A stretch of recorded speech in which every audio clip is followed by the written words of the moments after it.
So, here to talk to you about advocating for Nobel Peace Prize for the International Space Station Partnership.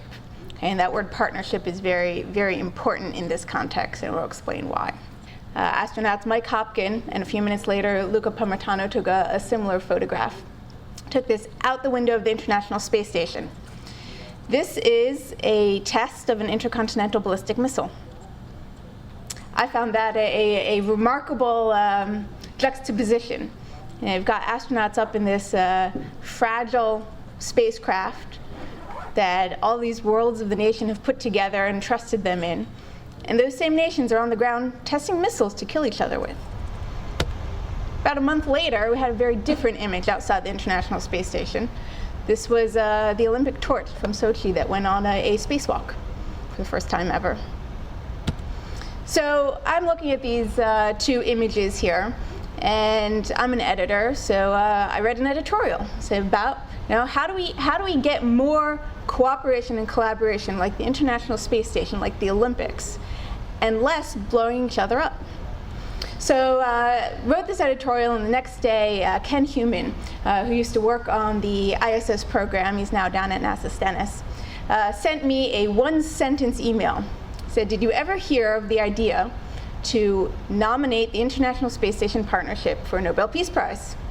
I said, no, I hadn't, but that sounds intriguing. Let's talk. So we got to talking, and before you knew it, we were pulling together a team of people from all over the world, from our various networks, to work on this initiative to nominate the International Space Station Partnership for a Nobel Peace Prize. So before we get into what we actually did, a little bit of background. I'm talking about the International Space Station Partnership here. And what I'm referring to is not the station itself, not the crews of the station, not the engineering feat of the station, but the political structure that makes all of that possible. So these are the agencies that are partnered to build, operate, and maintain the International Space Station. And these agencies represent 15 nations. Now, just as an example of how this program works, here are just a few of the ways you have kind of mind-bending international collaboration here.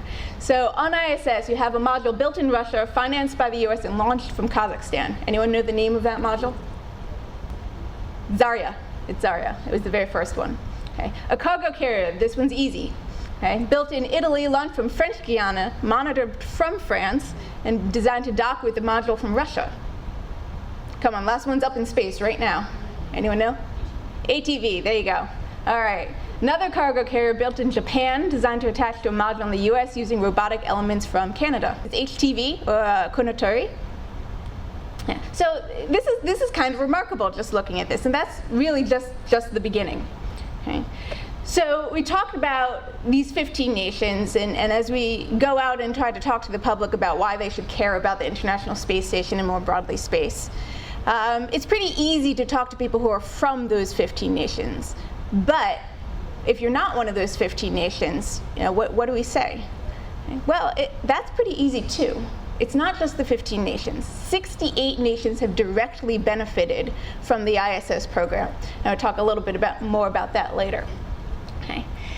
Not only that, but pretty much if you are in any inhabitable area of Earth, at some point in time you can walk outside your front door, look up in the sky, and see the station.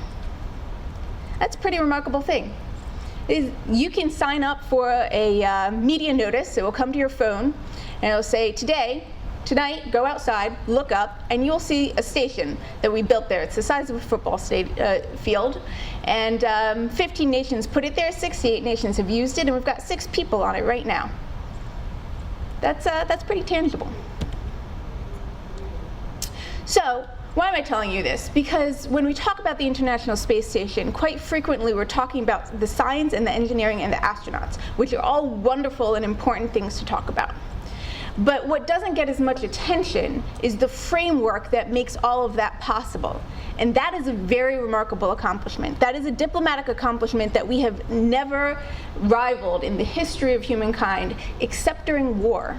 This is the largest international peacetime collaboration in human history. And that's something we should be talking about. So you put all this together, we've got the largest multinational peacetime endeavor in human history. You have rival nations. Keep in mind, if you're looking at that list of either these flags here or that list of agencies, these are countries who were enemies in the Cold War, enemies in the World Wars. We just marked the centennial of World War I. Less than 100 years ago, all these nations were trying to kill each other, and now they are peacefully relying on each other in space. And this isn't new. They've been doing this for 15 years now of continuous operations in space. So how does this work? Okay, what should we be paying attention to so that we can replicate it? Okay. We draw a good contrast with the Shuttle Mir program that closely preceded the ISS program. Shuttle Mir did have collaboration between the US and Russia and some other nations as well. But when a cosmonaut flew on the shuttle, he was a guest. When a cosmonaut flies on ISS and an astronaut flies on ISS, they're not guests, they're all crews. It's their station. Okay? So this is not a national program with, throwing a bone to some of your partners. These people are all working together directly. And this has stood not just the test of time, but some pretty difficult incidents here on the ground and in space. So when the Columbia incident happened, we lost the shuttle Columbia, grounded the shuttle for 2 years, and pretty directly led to the suspension of the end of the shuttle program in 2011, which is why we find ourselves now with only one vehicle capable of taking people to and from the station. Okay? That vehicle is the Soyuz, the Russian vehicle. But we're working with it. Okay? All of the nations in this partnership trust Roscosmos to get their people up and back, and they do. And then this year, of course, if you've been paying attention to current events, we have a tense situation going on in Ukraine. And it was quite interesting to watch and interact with the impact of this situation on discussions about the International Space Station, because there were a lot of people who started panicking right away and said, what will happen to the space station? Well, actually nothing. The space station partnership is robust. Okay? It was built to be robust. It has stood the test of time. And there were at the point where things were getting really tense here on the ground, people started joking about sending diplomatic messages through the astronauts to get to the other side, because those were the only people who were talking to each other, because they were still talking to each other. And there was not a launch missed. There was not a skipped beat in any of the missions that took place throughout this year and throughout this crisis, which is ongoing. And we've still got 6 people up there. So that's kind of background why the ISS partnership deserves the Nobel Peace Prize. But why are we advocating for its nomination? Sure, it deserves it. It should receive the Nobel Peace Prize. It deserves it. It's worth noting. However, it's not just about saying, yes, you did a good job. It's much more than that.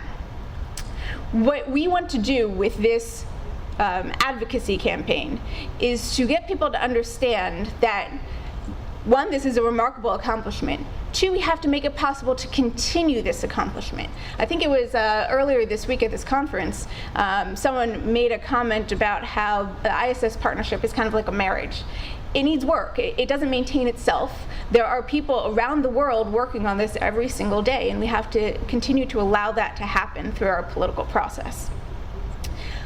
But it can go way beyond that.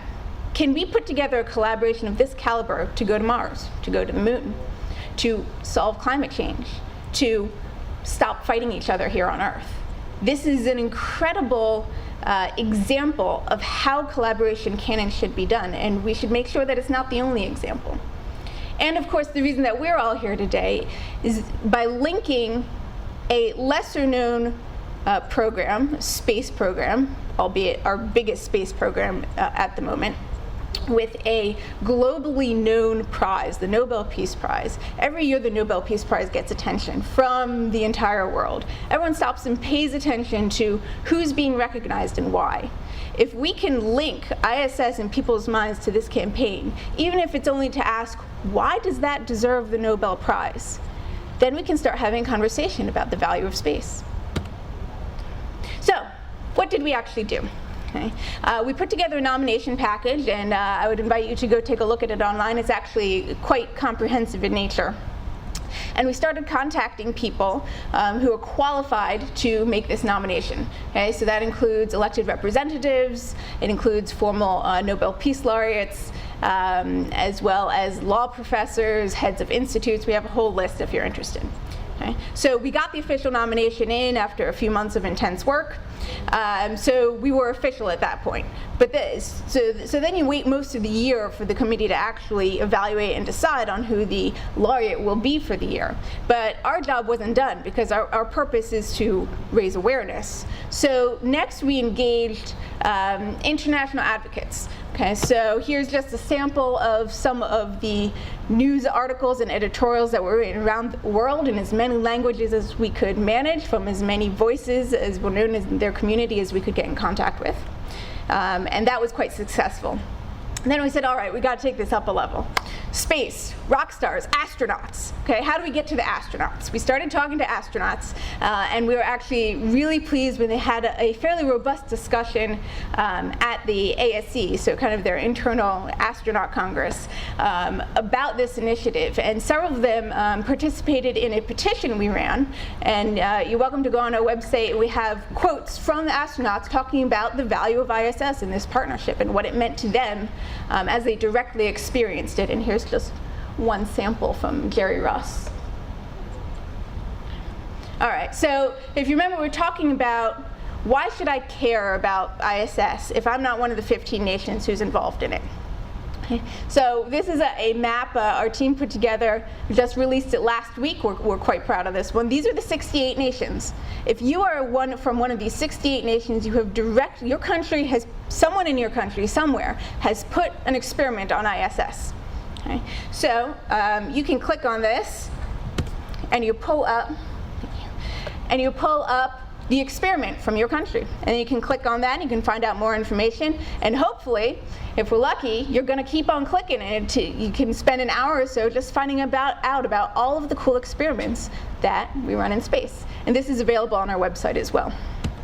Okay. So what happens next? Okay. We are now just 1 week away from the announcement of the 2014 Nobel Peace Prize.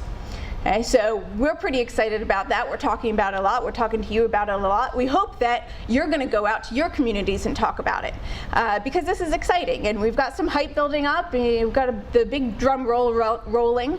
But that doesn't mean we're going to win. We'd love to win. Winning would be great. We'd like to win. But winning isn't everything. And I'll give you one example just from last year. Any of you who are paying attention to media at all probably heard of Malala Yousafzai, who was widely favored to win the Nobel Peace Prize last year, and didn't. She was also widely quoted as saying, "It doesn't matter that I didn't win. It was as if I won, because we got the conversation going about the issues that mattered to her. Everyone was talking about it. Everyone was joining that conversation, and that's really what we're trying to do, get everyone to join the conversation. So if someone, let's say Pope Francis wins next week, we will congratulate him. He's a good man, all right? And then we'll do it again, because some of the best Nobel Peace Prize laureates have been nominated many, many, many times. I think the record is held by Jane Addams, who was nominated 91 times over 15 years. We hope it won't take quite that long. But we're going to keep working on it because we want to continue the conversation. And this next year is a particularly poignant year. It would be a good year in 2015 to win the Nobel Peace Prize. We just passed the centennial of the beginning of World War I. Next year is 70 years since the end of World War II. It's symbolic, which at the end of the day is what this campaign is all about. But not only that, 2015 will mark 15 years of continuous habitation of the International Space Station. So we hope you'll come visit. We hope you'll volunteer and get involved. And we hope you'll go back and talk to your communities about why the International Space Station and its partnership matter, not just in space, but also on Earth.